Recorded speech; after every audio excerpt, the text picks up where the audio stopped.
Existe um estado mental que é muito, mas muito comum. Aquele momento em que o coração parece sobrecarregado de opções, sabe? Meio perdido entre o que é desejo e o que é pura fantasia. Nesta nossa análise, a gente vai mergulhar fundo na psicologia por trás dessa sensação, usando o 7 de copas como um símbolo para entender essa jornada toda.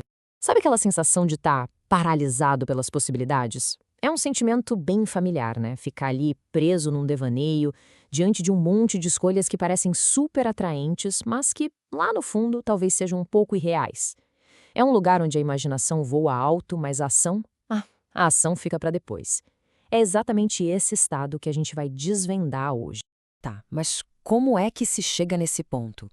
Geralmente, esse estado psicológico aparece depois de um período de redescoberta emocional. É aquele momento em que um coração, que antes talvez estivesse mais fechado, começa a desejar de novo. Só que ele ainda está frágil, vulnerável, sabe?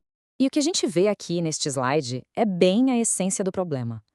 A nossa capacidade de sentir, de desejar, ela se expande. O que é ótimo, claro. Mas, de repente, essa capacidade toda dá de cara com múltiplas imagens, múltiplas promessas, todas super sedutoras. O grande desafio é que nem todas são reais ou sustentáveis.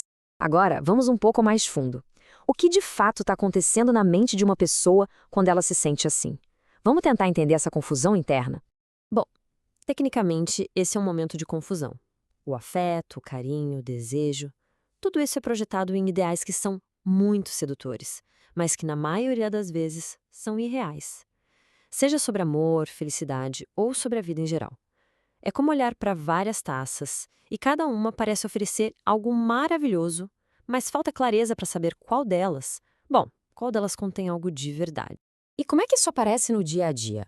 Olha, os sintomas são bem claros, né? Uma indecisão que não acaba nunca, um fascínio quase exagerado por ideias que nunca saem do papel e, claro, uma baita dificuldade de se comprometer com uma coisa só. A pessoa acaba vivendo no e se, no poderia ser, em vez de viver no que é. O desejo está ali, pulsando, mas está todo espalhado, sem conseguir tomar uma forma concreta. E esse ponto aqui é fundamental. Esse estado confuso todo tem uma função psicológica super importante. Ele serve para quê? Para mostrar o conteúdo imaginário que existe por trás dos desejos. Ele basicamente joga uma luz naquelas projeções inconscientes, forçando uma distinção entre o que é uma necessidade real e o que é pura e simples ilusão. Agora, ficar preso nesse padrão de fantasia tem suas consequências. Existe um perigo real em permanecer nesse estado de inércia, sabe?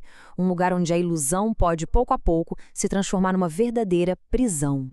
E essa comparação ilustra isso de um jeito brilhante. Pensa só, na ilusão a pessoa sonha com relacionamentos perfeitos, mas na realidade ela acaba evitando o risco do encontro de verdade. O afeto fica ali, todo fragmentado, o que faz com que as decisões sejam sempre adiadas. E o mais complicado é que, embora isso pareça proteger da frustração, na verdade também impede a realização genuína. E quando esse estado não é bem elaborado, ele pode levar a consequências ainda mais sérias. A gente está falando aqui de uma confusão emocional crônica, de uma idealização excessiva das outras pessoas e daquele medo paralisante de escolher um caminho e, ao fazer isso, perder todas as outras possibilidades. É como se o coração se perdesse nas próprias imagens que ele mesmo criou. A boa notícia é que, felizmente, existe uma saída. A solução é desenvolver uma habilidade que a gente poderia chamar de a arte do discernimento. Ou seja, a capacidade de enxergar com clareza através dessa névoa toda da imaginação.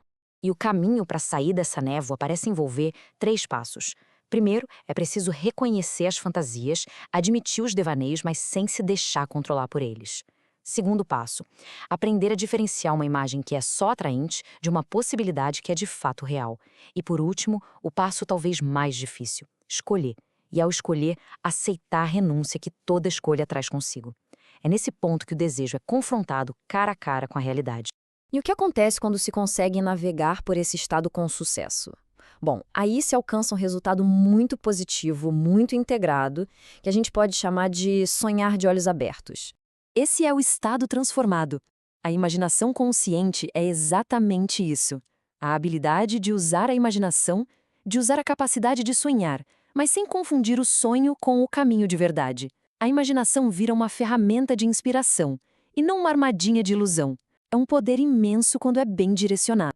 Ao integrar essa lição, Aquela energia emocional que antes estava toda dispersa, finalmente encontra uma direção. Ela começa a se orientar para um objetivo real, um objetivo escolhido.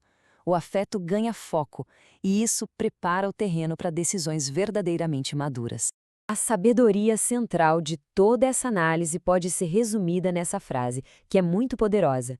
A meta não é parar de sonhar, de forma alguma, mas sim aprender a sonhar de um jeito que impulsione para frente, em vez de paralisar.